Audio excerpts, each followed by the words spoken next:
It's good enough. That's what we need. Good enough. All right.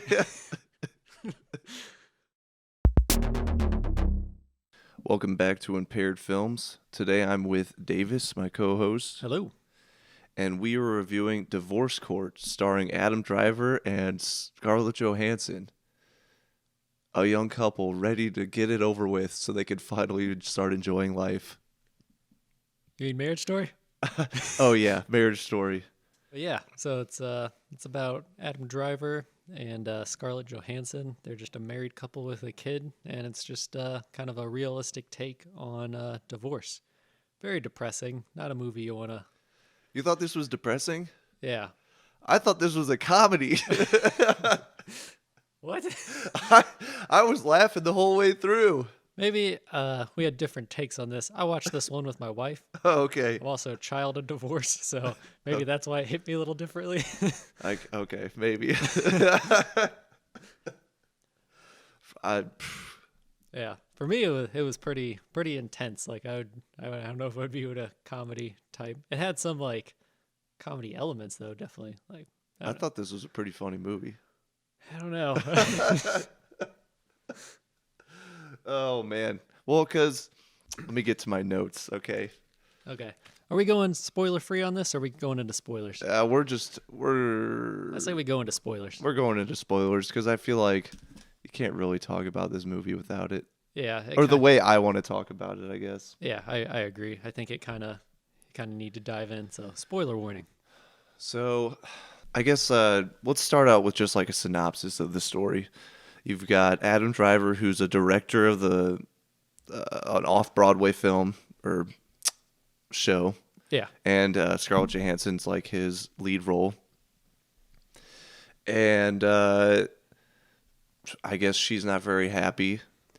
yeah. From what you kind of pick up in the beginning is that he kind of controls where their life goes, and she doesn't like it. I think she does in the beginning, obviously, because they're happy and all that. But then as time goes on, she kind of doesn't want to move in that direction and feels like her career is being put on the wayside to kind of go with his. So that's kind of their first, like, at least when the movie starts out, that's what you get the picture of, is like why they're having issues. Sure. And so as the film progresses, she serves him up, and Yeah, moves to LA with their kid. yeah, and they kind of just they go through their divorce proceedings from there. Uh, Yeah, but it doesn't really go off the rails. Like, I think it's kind of fine up until that point, but then when the lawyer lady gets involved, that's when it kind of goes from like this is going to be fine to like everything's going to go wrong from here on out, and it's just yeah, I guess for me, I felt like the most realistic part of the film was the divorce court aspect of it, and not necessarily the relationship between Adam Driver and Scarlett Johansson. yeah. See, from at least my limited understanding of divorce, just from parents and all that stuff, because I was actually talking to my mom about this, but she was saying that was super realistic about how when other people get involved in your relationship, like in that aspect of divorce, that's what sets it off. Because then you hear other people's thoughts of like where it becomes like a winning type thing, and I think that's where Well, like yeah, that's where their characters that's kind of how divorce court's set up, the Yeah. family court. yeah. Um, But I think overall, like, what'd you think of like acting and like performance wise between Scarlett Johansson, Adam Driver, and all that? oh yeah, I think it was really well acted. I guess like the humor came from, them as people, Yeah, because I guess the movie starts out with them talking about the good things about the other, and he's talking about how great she's good at opening his pickle jars, and yeah. how she gives the best haircuts when she's got the worst haircut. It's just like bowl cut, Yeah, bowl cut 2.0. like, is this real? Okay. Yeah, but those aspects I thought were pretty funny. Like just how like she's always leaving like cabinet doors open, Yeah. and he just walks behind her, literally just shutting them all and stuff like that. I thought that was kind of funny. But I feel like if it was a real divorce, they would have been at each other's throats even more than they were in the movie. See, I don't know, because I feel like they I think it's because they still loved each other. Like you could tell they still loved each other and they had this common bond of wanting like the best for their kid and all that. So I think that's why it pulled back on that. But then they also just knew they weren't right for each other. So that's where you get the conflict. So, do you think there was a villain in the movie? If there was a villain, I would say it'd be the lawyers, but because they're in it for the money, and they clearly use both of them to get as much money out of them as they can, and Okay. they view it from a different perspective because like the lawyer views it as we got to make you the best off you can, and not we got to make this whole picture the best off as it can be. And I think that's where the conflict comes in. Right. Uh, okay. Do you think either of the characters were like in the wrong? I think they were both in the wrong and both in the right at the same time. Like it's not like a black and white like, and I think that's where the accurate portrayal comes in is where they both have issues. I think one like they definitely don't communicate as a couple, like just about their what they want, which you kind of got to do in a relationship. And then they both have flaws, and I think they just don't pair well with each other. Because I think Adam Driver, if he did cheat on her, bad, and then how he kind of controls the career, bad. But then Scarlett Johansson, just with her stuff that she also had, was also bad. So it's just they're kind of both bad for each other, I guess. If that makes sense. Yeah, that makes sense. I don't know. Who'd you view? Like, did you have pick a side? See, I picked a side when I was watching the movie. I was on Adam Driver's side. Okay. I felt like I leaned. It's weird because I feel like the movie kind of wants you to Yeah. also because you spend more time with him. Yeah.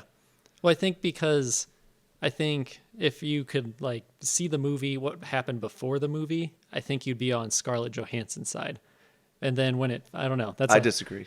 See, I don't know. That's how I feel. And then, but with because I think the lawyer pushes Scarlett Johansson into be like the bad person. Because like the whole scene where they're like doing like 2 Halloweens and all that stuff, and it's Right. just depressing. And then Adam Driver having to move Well, and give up his career.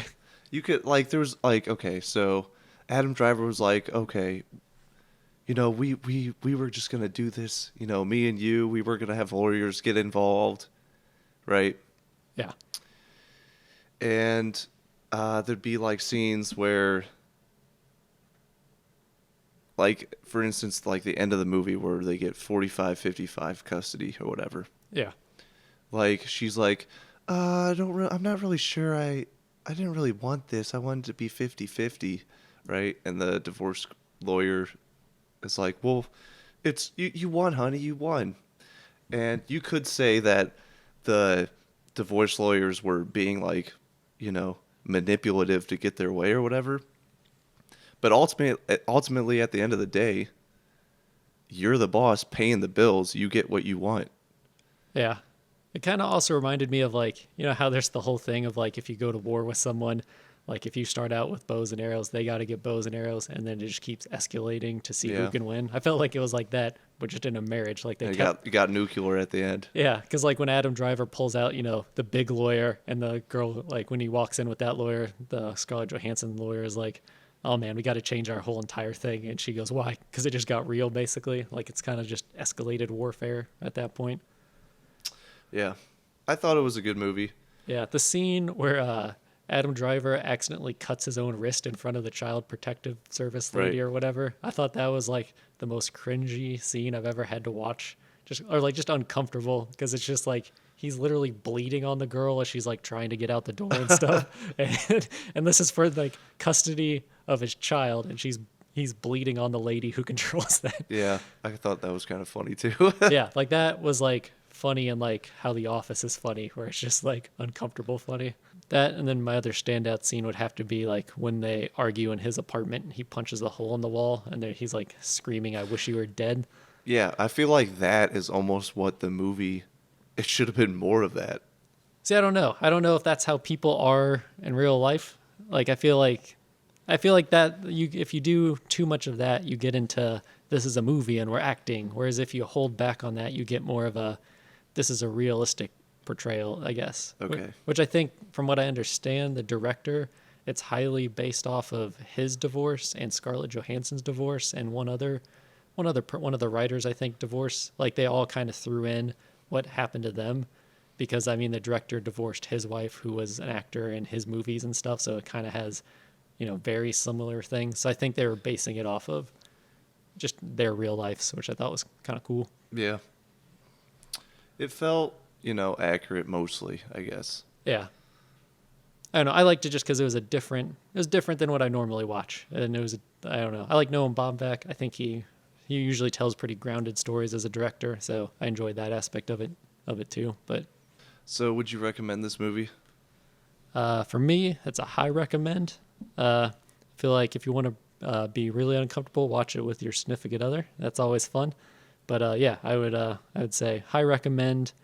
I don't know if I'll go back to it, but I think it's 100% worth watching. And I'd also say if you're ever on the verge of divorce, you should watch this and then see if that's still how you feel. It might save some marriages. For me, it was a good movie. I don't know if I'd recommend people to go watch it. It was fine. It was good. It was entertaining. Maybe if you want a more uplifting movie, go see Blue Valentine. Yeah. But yeah, that's how I feel. All right, cool. That's been another episode from Impaired Films, and we'll catch you next time.